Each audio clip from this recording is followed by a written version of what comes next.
আমাদের উপর যারা হামলা করেছে আপনারা ইতিমধ্যে লক্ষ্য করেছেন এদেশের মানুষ এবং ছাত্র সমাজ অনেক বেশি রাজনীতি সচেতন।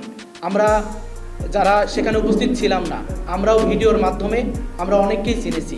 আশা করি আপনারা সাংবাদিক ভাই যারা রয়েছেন তারাও তাদেরকে অনুসন্ধিৎস সাংবাদিকরা তাদেরকে চিহ্নিত করবেন এবং আমরা আইনের প্রতি আস্থা রেখে বিশ্বাস রেখে বলি যে যারা এই ঘটনার সাথে জড়িত পুলিশ প্রশাসন সেখানে উপস্থিত ছিলেন তারা এর বিরুদ্ধে অ্যাকশন নেবেন ইনশাল্লাহ।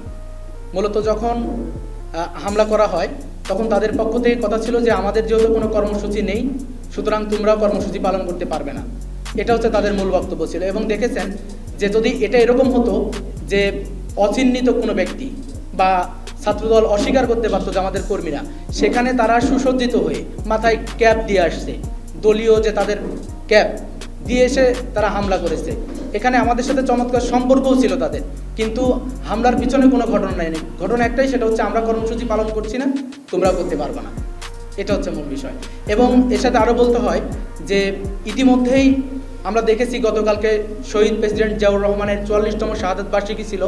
শাহাদত বার্ষিকী উপলক্ষে কমার্স কলেজের ভিতরে ছাত্রদেরকে নিয়ে তারা মিলাদ মাহফিল বা দোয়া মাহফিল করেছেন।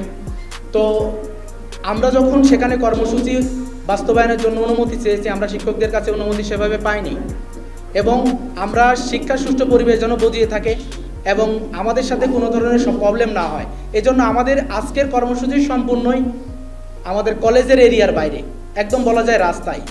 সুতরাং রাস্তায় কোনো কর্মসূচি পালন করবে একটি সংগঠন, সেখানে সেই সংগঠনকে বাধা দেওয়ার অধিকার তো আসলে স্বাভাবিকভাবেই অন্য কোনো সংগঠন রাখে না।